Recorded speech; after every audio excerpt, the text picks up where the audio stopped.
Bwana Yesu asifiwe. Ninakusalimu katika jina la Bwana.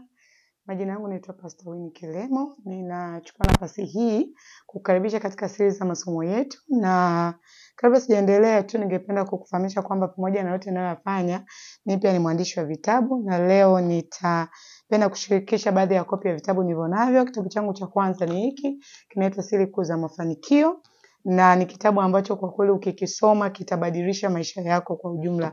Lakini pia kwa sababu Mungu amenipa wito kwenye eneo la ndoa na familia, kitabu cha pili nilichokiandika kinaitwa hiki, Fahamu Haya Kabla ya Kuingia kwenye Ndoa. Ni kwa vijana wote wa kike na wa kiume ambao bado hamjaingia kwenye ndoa. Lakini kitabu kingine ambacho niko nacho hapa kinaitwa Uponyaji wa Ndoa. Hiki ni kitabu kwa ajili ya wote ambao wako kwenye ndoa, ambao hawajaingia kwenye ndoa, wale wenye ndoa zenye changamoto, lakini pia wale ambao ndoa zao zina amani. Mimi nasema hii ni kama dozi ambayo hutakiwi kukosa kuwa nayo katika shelf yako ya vitabu. Na moja ya kitu ambacho nitakufundisha siku ya leo, ukiangalia kwenye takwimu, moja ya changamoto kubwa sana ambazo zinaongoza dunia ni mambo ya uchumi, lakini pia masuala mazima ya mahusiano. Sasa leo nikiwa nikamuuliza Mungu ni nini nitasema pamoja na watu wa Mungu, nimekuja na mjadala mmoja, of course, na wapo utapata nafasi ya kusikiliza, unaweza kachangia pale kwenye comment section na kusema nini unadhani ni chanzo kikubwa cha ndoa nyingi kutokudumu siku hizi. Watu wanaolewa ndani ya miezi michache ndoa zinakuwa zimeshavunjika, inatumika gharama kubwa sana kwa ajili ya maandalizi ya ndoa, lakini zile ndoa huwa haziwezi kudumu. Sasa huku nimeandika kwenye hiki kitabu mambo yanayofanya ndoa nyingi kuvunjika.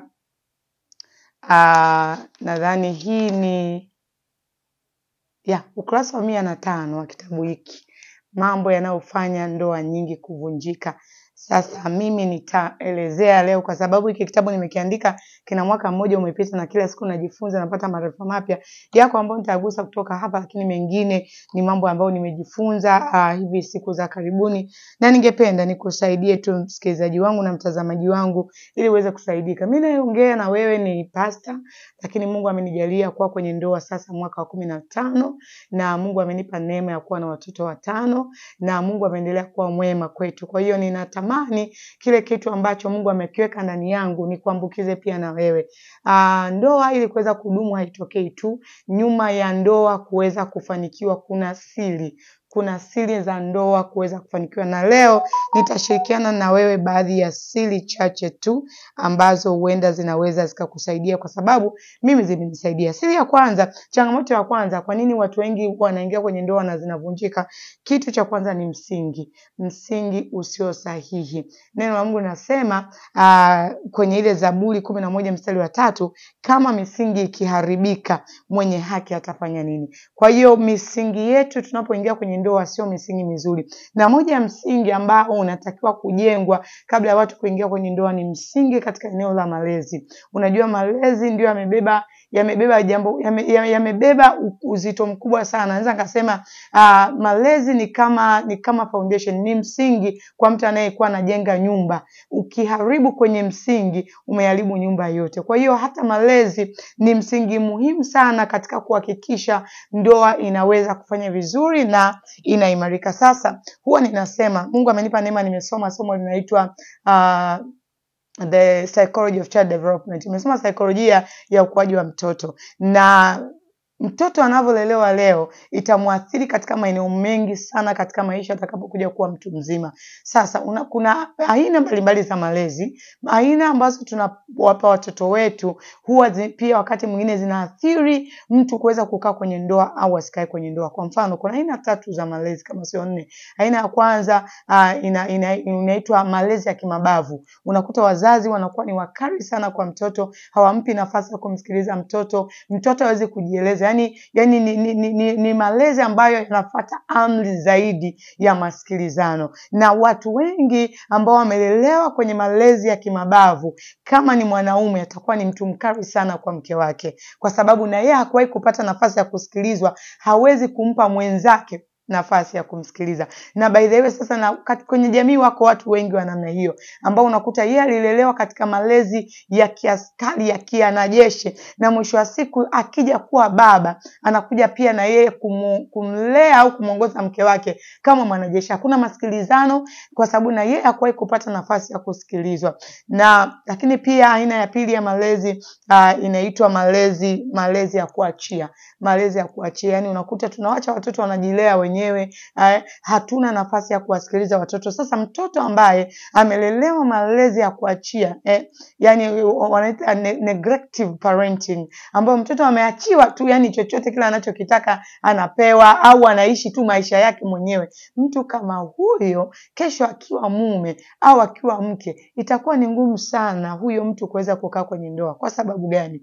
Malezi ya kuachia ni mtoto ambaye anaweza kaamua kutoka nyumbani muda wowote, akarudi muda wowote anaojisikia, anaweza akafanya chochote na hakuna mtu wa kumuuliza, hakuna mtu wa kuweza kumwadabisha. Hivyo mtu kama huyo, kama ni mwanamke yuko ndani ya ndoa, hata kuja yani ile mambo ya kuwa chini ya mamlaka la kibwana na mume wangu naenda sehemu fulani, yeye anaondoka tu, au hivyo na mwanaume hivyo, yani unakuta anaishi maisha fulani ambayo hayana radha nzuri kwenye ndoa. Lakini kuna malezi ambayo ni sahihi sasa, na ni wazazi wachache sana kwa sababu ya aina ya maisha tunayoishi sasa hivi. Watu wako busy, watu wako wanatafuta fedha. Mama na baba wote wanaondoka saa 11, wanaondoka watoto wamelala, wanarudi saa 3 usiku, watoto wameshalala ili kesho asubuhi wawahi school bus. So you can imagine ile nafasi ya kuwa kuinteract wazazi na watoto, kuwapata, kuwasikiliza. Watu wa Mungu, neno la Mungu linasema mlee mtoto katika njia impasayo. Kwenye Biblia ya Kiingereza nasema train a child. Yani swala la malezi, hata leo asubuhi binafsi nilikuwa najitafakari, swala la malezi sio swala la siku moja. Swala la malezi sio swala la kuamuru vitu vitokee. Swala la malezi ni kama vile mtoto anapoenda darasani, anaenda hajui hata kuandika lakini baadaye anaondoka anaweza kuweza vitu vingi sana. Kwa hiyo the same applied hata kwenye malezi. Watoto wetu hatuwezi kuwafundisha kitu leo wakakijua leo hiyo. Huwezi kuwazuia watoto kufanya kitu leo, kesho hiyo wakaacha kufanya. It's a process. Learning is a process. Kujifunza ni mchakato ambao huo mchakato sasa unahitaji mzazi uwekeze nguvu katika wewe mwenyewe kutafuta maarifa sahihi ya kumfundisha mtoto, lakini uwekeze muda wa kukaa na kusikilizana na mtoto wako, kumfundisha lakini pia na kumsikiliza upande wake. Kama ambavyo nimesema, aina nyingi ya malezi especially katika jamii za Kiafrika, tuna malezi ya kimabavu. Na haya malezi ya kimabavu ni kwa sababu gani? Hatuna muda. Tunataka kile tunachokiamuru ndicho watoto wakifanyie kazi. Na aina hii ya malezi na madhara makubwa sana katika ukuaji wa mtoto, katika tabia na mwenendo ya mtoto, na mwisho wa siku sasa anashindwa kuweza kuwa mtu mzuri katika maisha yake binafsi, lakini pia hata kwenye ndoa. Kwa hiyo kwenye msingi swala la malezi ni muhimu sana katika kuimarisha ndoa za kesho. Lakini jambo jingine, au anasema unapomlea mtoto, mlee mtoto katika vitu nyanja 3. Jambo la kwanza, mlee mtoto kama mtoto. Mtoto mpe haki zake stahiki kama mtoto. Mtoto apate nafasi ya kucheza. Mwache mtoto awe mtoto. Yaani kuna watu una mtoto lakini unataka act kiutu uzima. Hapana, mpe mtoto nafasi ya kuwa mtoto. Kwa mfano nimetoka kazini, naingia nakuta mwanangu ametoka shule, amekaa anajimwagia michanga, lakini angekuwa pale mzazi mwingine atachukua fimbo atamtandika. Hapana, wanasema kwenye saikolojia a jumped stage in life shall be compensated. Kwa hiyo mtoto ambaye hapati nafasi ya kuwa mtoto, akija kuwa mtu mzima ndio unakuta anaekti kuwa mtoto akiwa tayari kwenye ndoa. So mlee mtoto kama mtoto. Mahali pa kuchezea maji mtoto mwache. Mnunulie yale mabuti, mnunulie yale raincoat. Wakati mwingine watoto wa mjini wakiona mvua wanatamani wakacheze kwenye yale matope. Mwache akacheze zile mud puddle, akacheze yale matope, mwache. Na ikiwezekana wazazi wanunulie watoto nguo za kuchezea matopeni. Mimi nimeishi Ulaya kabisa, kuna watoto wanachezea michanga. Kuna muda wa watoto wanapewa michanga wanachezea. Ikiwa ni wakati wa mvua wanaenda na boots, na kuna mchezo kabisa wa kuruka kwenye matope. Lakini African, especially sisi wazazi ambao tunajiona tumekuwa civilized, tumesoma, yani hutaki mwanao akanyage mchanga, hutaki mwanao akanyage udongo. Lakini wakati kwenye afya, huku chini kwenye udongo kuna minerals ambazo mtoto akikanyaga bila kanda mbili, kuna minerals ambazo ni dawa kwenye mwili wake. Lakini sasa tunataka ukitoka nje usikanyage chini. Yani unamlea, lakini sasa mwisho wa siku vile vitu vinakuja kumwathiri anapokuwa katika utu nzima. Kwa hiyo mwache mtoto awe mtoto. Mpe nafasi ya kuwa mtoto, muda wa kucheza mwache acheze. Juzi nilikuwa naongea na mama mmoja, mtoto ameweza tu form 1 ndio wiki moja, darasa 7. Yani hata wiki haijaisha, mtoto kashaanzishwa pre form 1. Jamani, wapeni watoto nafasi ya kupumzika. Yani we are all over. Yani so serious tunawekeza katika haya mambo sasa ya IQ na vile sasa zile social intelligence. Mtoto anashindwa kuwa nazo kwa sababu all the time mimi namkumbuka babangu. Nilikuwa ninasoma, yani niko shule ya msingi, ninaamshwa saa 8 kusoma. Napewa daftari, soma, ukimaliza uniambie umejifunza nini. Lakini pia siku moja nakumbuka nimelazwa hospitali. Babangu kaniletea madaftari hospitali, usome. Sio kwa sababu unaumwa ulale, nina drip huko pembeni na daftari za kusoma. Hapana, watu wa Mungu, watoto tuache, let us give them time to rest. Mpe muda mtoto wa kucheza, mpe muda mtoto wa kucheza na wenzake, na mwache mtoto awe mtoto. Lakini jambo la pili, unapolea mtoto, kama ni mtoto wa kiume, mlee kama mme wa mtu wa baadaye. Huyo ni mme wa mtu wa baadaye, hata kuwa tu mtoto. Kwa hiyo anza kujenga skills ndani yake as a man. Kule kwenye saikolojia kuna huyu Sigmund Freud ameongelea kwenye stages hizo za ukuaji. Kuna mahali ambapo mtoto anajifunza vitu vya kiwanaume akiwa katika stage fulani ya umri. Sasa wazazi wengi tunawalea tu watoto, yani kama watoto no. Kuna stage ya kulelewa kama mtoto, lakini kuna stage unatakiwa mfundishe ukiwa mume wa mtu ni namna gani utakavyotakiwa kuishi. Sasa wewe kama ni baba ndani ya familia, ninaamini umempata mtoto wako ndani ya ndoa. Na sasa msaidie, muonyeshe vitu, how is a man, mwanaume anakuaje. Nakumbuka mimi those days mume wangu alikuwa kabla hajatoka watoto wamwita, mama, daddy come back. Mkiss mama kabla hujaenda kazini. Mkumbatie mama kabla hujaenda kazini. Kwa kuna vitu na wewe ambapo unaweza kuvifanya kwa mke wako na watoto wako wakajifunza kwa kusema, kumbe hii ndio kuwa mwanaume, huku ndiko kuwa mume wa mtu. Kwa sababu kuna vingine watoto wanajifunza by observation. Watoto they learn by observing. Sasa kuna vitu baba wanaojawahi kuviobserve. Yani wewe unachokijua, yani kitu pekee unachokifanya cha wanaume kwa mke wako ni tendo la ndoa, ambao sasa hilo tendo la ndoa watoto wako hawezi kuliona, unalifanya umefunga milango. Lakini kuna vitu ambavyo you can share and show your children kwamba siku ukiwa na mke, this is how you are supposed to treat.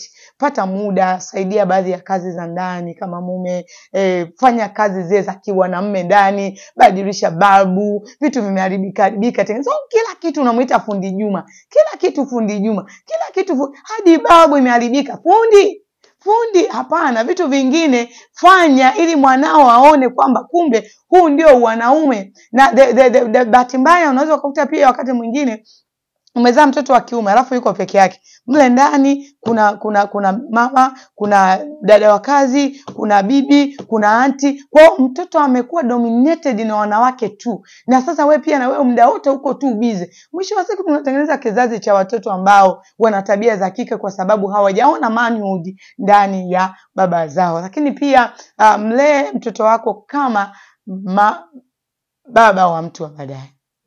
Tunaamini kabisa mtoto wako atakuwa, akishakuwa mume atakuja kuwa baba. Muonyeshe baba anakuaje. Onyesha responsibility za baba. Kama ni kubadilisha pampers, kama ni kusaidia baadhi ya vitu, toka na watoto wako. Onyesha, simama kwenye ile nafasi ya ubaba kwa uaminifu kweli kweli. Mwanamke hivyo, mfundishe, mlee mtoto wako kama mke wa mtu wa baadaye. Leo tuna wanawake wako kwenye ndoa wanasema, mimi nguo ya mwanamume sifui mimi nguo ya mwanaume. Why? Hajawahi kuona mama yake anafua nguo za baba. Hajawahi kuona mama akipika. Kila kazi ya ndani anaona anafanya dada wa kazi. Kufua ni dada wa kazi, kupika ni dada wa kazi, kufanya usafi ni dada wa kazi. My dear, unaenda unamtengeneza mwanamke robot. Uko ndani ya ndoa atakuwa tu robot. Lakini we have a very big chance ya kuwatengeneza watoto wetu kuja kuwa watu bora kwenye maisha yao ya ndoa. Nadhani hapo nimeweza kuexhaust. Jambo la pili linalofanya ndoa nyingi zinavunjika ni kukosa maandalizi sahihi kabla ya kuingia kwenye ndoa. Maandalizi. Jamani, ndoa sio tu kuitwa mke. ndoa sio kuitwa tu mume. Ndoa ni majukumu. Ndoa, yani marriage is a responsibility. Yani kama huwezi kuwajibika, ni bora hata usiolewe au usioe. Mimi nataka niwaambie, yani watu wengi wanafikiri tu ndoa ni kuwa yani hilo tendo la ndoa. Kwani usiku na watu kibao wanafanya tendo la ndoa na hawako kwenye ndoa. Ndoa ni majukumu, ndoa ni kuwajibika. Kwa hiyo usipokuwa na maandalizi sahihi, ambayo sasa maandalizi mengine ambayo nimesema yanafanyika katika level ya wazazi kwa watoto wao, maandalizi mengine ni yako mwenyewe. Yani you need to be prepared psychologically, emotionally, physically, physical preparation. Mtu unatakiwa ujue okay, naenda kuoa. Kwa kama naenda kuoa, aisee, kuanzia sasa hivi hii miezi 4-5 kabla sijaoa, nianze tu kufanya hata mazoezi ya kuwa nawahi kurudi nyumbani mapema. Acha nianze kupika. Ngoja na mimi nianze kupika nyumbani. Lakini kuna wanaume yani mpaka siku ya mwisho anaoa, kwake hakujawahi kuwaka. Hajawahi kupika. Anasubiri tu wife waje. Jamani, kesho wife naye ataumwa. Mwanaume uko single, lakini nguo zako zote unapeleka dry cleaner. Unasubiri ndo yale hivi mambo ya ambayo yanaitwa ni gender, mambo ya nadhani kama vile unyanyasaji wa kijinsia, especially upande wa wanawake. Tunavyosema Waafrika kwamba mtu anapooa amepata jiko. Maana yake nini? Yani jiko maana yake nini? Mke sio jiko bwana, mke ni msaidizi. Sasa unavyosema nimepata jiko, yani maana yake vitu vyote vya jikoni ni vya mwanamke. Something which is not right. Something which is not right. Kwa hiyo fanya maandalizi mwanaume. Fanya maandalizi, utakuwaje baba? Utakuwaje mme? Fanya maandalizi ya kiuchumi pia. Leo hii mtu akishapata tu baba yake akamwambia mimi nitakulipia mahali. Moja kwa moja anaingia, lakini hawazi baada ya ile mahali what next? Mtu anaingia kwenye ndoa ni mwanaume, hana hata kipato. Hana kazi inayoeleweka. Mwisho wa siku anaingia kwenye ndoa na unakuta mwanamke ulimdanganya labda na hela za baba yako, ulikuwa na gari ya baba yako. Baada ya harusi gari ya baba inachukuliwa. Hela yote umelipia mahali, alafu unaanza kumwangalia dada watu kisa ulimuona anafanya kazi benki. Mwana dada watu anakuambia bwana, mimi sijaolewa na nani. Huna cha kufanya, mimi mwenyewe naondoka. Au unaanza kudharauliwa na wewe hauko tayari kudharauliwa. Jamani, yani mwanaume kama huna kazi, jiandae kudharaulika. Yani ndivyo nature ilivyo. Na sio tu sasa hauna kazi milele. Yani sio kwamba yani okay, unaweza kuwa leo hauna kazi lakini una mipango, una mikakati na ukamsomesha binti wa watu unakatulia. Lakini mbaya ni ile kwamba huna kazi na hujui kesho yako itakuwaje. That's the big problem. Na mwanamke nataka niwaambie asikudanganye mtu kijana. Hakuna mwanamke atakuheshimu kama huna kipato. It's just a matter of time. Atabebana na wewe miezi 6. Baada ya pale, yani moto utakao kuja kukuwakia utakao uamini. Kwa sababu ndio nature, yani a man is a provider. If you read in the book of Genesis, before God gave Adam Eve, he gave him the garden. Alimpa bustani ya elime. Ile maana yake amempa mahali ambapo atakuwa anatoa vitu kwa kuprovide kwa mke wake.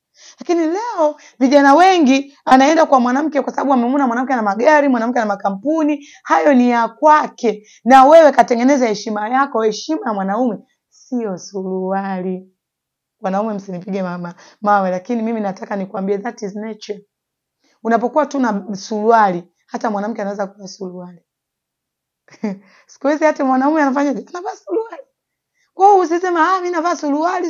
Yaani hivyo unavaa t-shirt. Sasa hivi kuna wanawake anavaa suruali na anavaa shati kabisa na anavaa tai. Sasa utamwambia nini? Kwa hiyo mwanaume heshima yako iko kwenye kutimiza wajibu wako. Sasa inapotokea unaoa au unaolewa na haujajiandaa, haujawa na maandalizi sahihi, ndoa yako itafeli. Tunawajua wengi. Nimewaona wengi. Jiandae kisaikolojia, jiandae kuwa chini ya mamlaka pia mwanamke. Yaani wewe umekuwa huko unapanga nyumba, unarudi nyumbani kwako muda wote unataka my dear. Biblia inasema kwenye kile kitabu cha Mwanzo, mwanamke atatawaliwa na mwanaume. Kwa hiyo mwanamke kama hauko tayari kutawaliwa, you better don't get married. Yaani fanya maandalizi tu ya kutawaliwa. Ukiambiwa no ni no. Haijashi wewe ni mrefu kama twiga, afu mume wako mfupi kama chupa ya soda. He is a man and he has authority over you. Kwa hiyo jifunze kwamba mimi ninaingia kwenye ndoa hapa nitatawaliwa, hata kama nimesoma mpaka mwisho wa madarasa, lakini mume wangu tu ameshia darasa la 7B, as long as wewe umeshakubali kuolewa naye, kubali kuwa chini ya mamlaka.